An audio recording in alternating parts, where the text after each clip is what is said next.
Freedom is not free. Freedom is not free. Let us never forget that freedom is not free. The price of our freedom, our liberty, our rights, our amazing way of life on this, the greatest nation that has ever existed, is the blood of our patriots. Today we are gathered here to honor the ultimate sacrifice made by over 1 million Americans, from the Revolutionary War to the current war on terrorism. On November 13th, 1787, Thomas Jefferson stated, "The tree of liberty must be refreshed from time to time with the blood of patriots and tyrants." That statement is as true today as it was when our young country was being formed, and it will continue to be true. Today, let us honor all those who have paid the ultimate sacrifice to ensure our way of life and the freedom and liberty of all those who cannot fight for themselves. Let us not forget that freedom is not free, and its price has been the lives of our countrymen and the struggles and the pains their families have had to endure. But today is not a day to mourn those who died for our country's ideals, but rather to remember them, honor them, and thank them. You are all doing that by being here today, most of you virtually.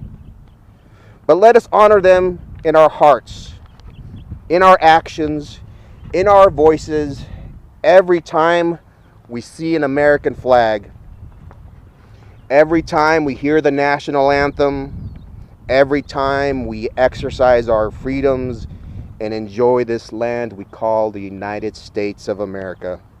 Let us not forget that freedom is not free.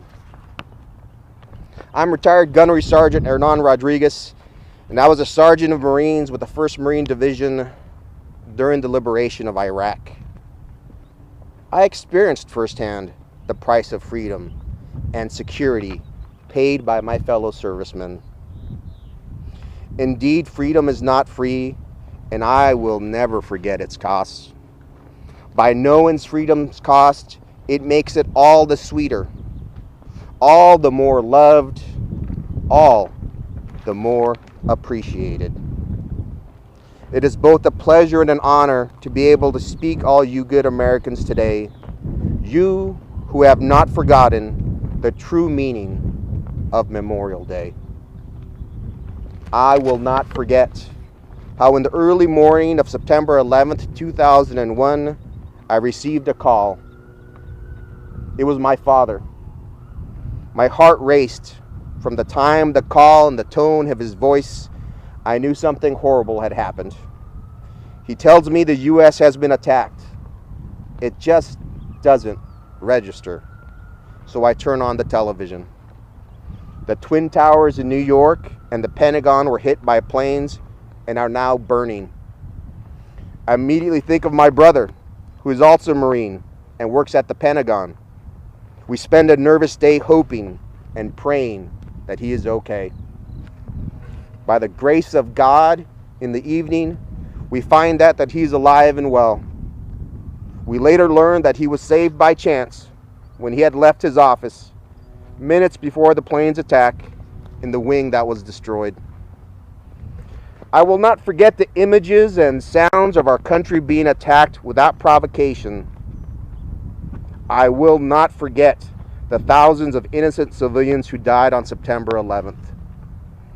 I will not forget the families hoping and praying beyond reason that their loved ones were okay. The children crying on television, holding pictures of their parents days and even weeks after the attack, asking if they had been seen anywhere. I will not forget the makeshift billboards with the hundreds of loved ones' pictures and notes, hoping they were still alive. I will not forget nor do I ever want to forget the sick feeling in my stomach, mind, heart. Our country was attacked, our way of life challenged. We must fight for our freedom, our rights, our security, and that of those who cannot for themselves. As I sat with my wife on the couch in Grover Beach that September morning, watching and praying in disbelief, she turned to me and asked, "What does it mean?" I looked at her and said, "It means we're going to war, and I'm going to have to go." March 25th, about 04, the darkness is interrupted by orange and red twirling towers of flames shooting up into the sky around An Nazaria, directly ahead of us. As we get closer, the evidence of war is all around us. Destroyed tanks, armored personnel carriers litter the landscape. Suddenly, huge explosions start to go off all around us.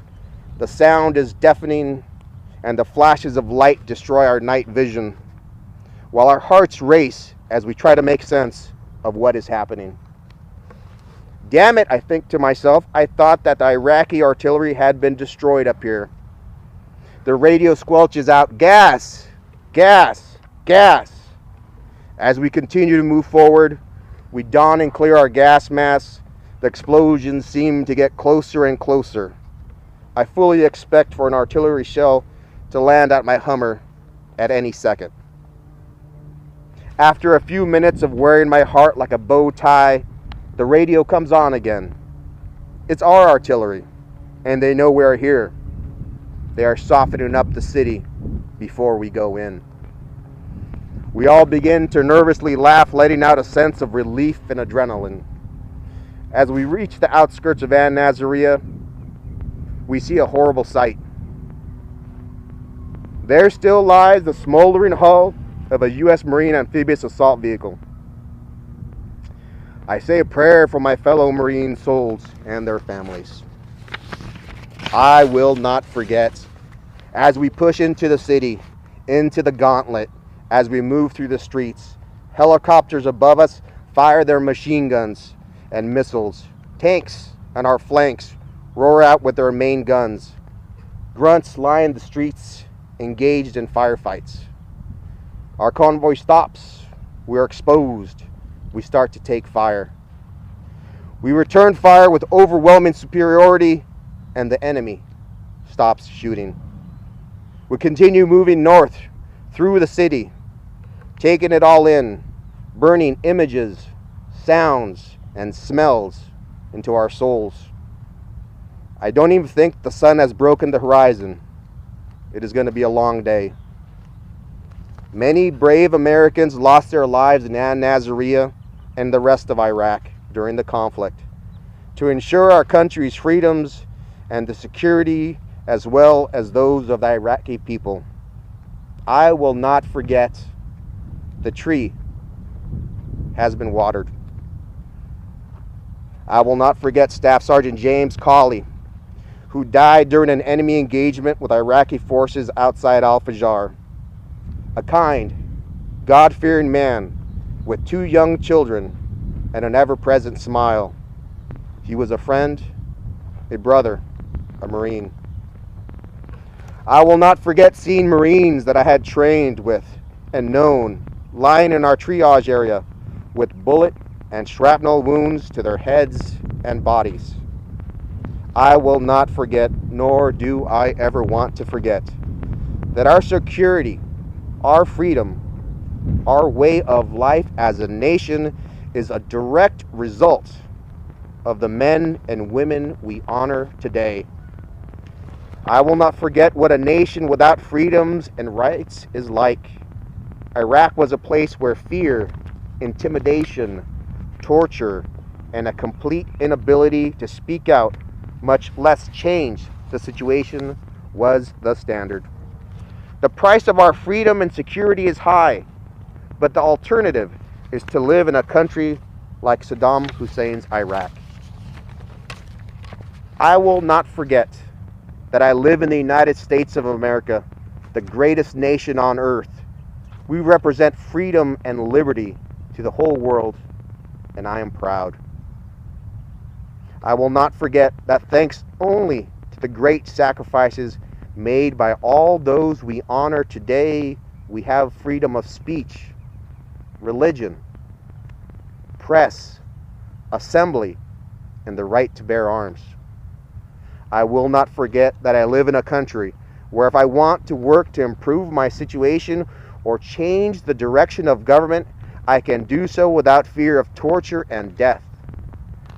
I will not forget that I do live in the land of the free because of the brave that gave their lives for our way of life.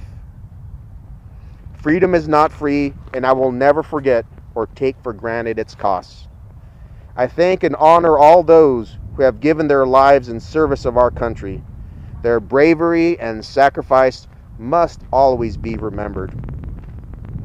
I will not forget when I look up and see our proud colors flying. The white reminds me of the purity of the ideals of our nation.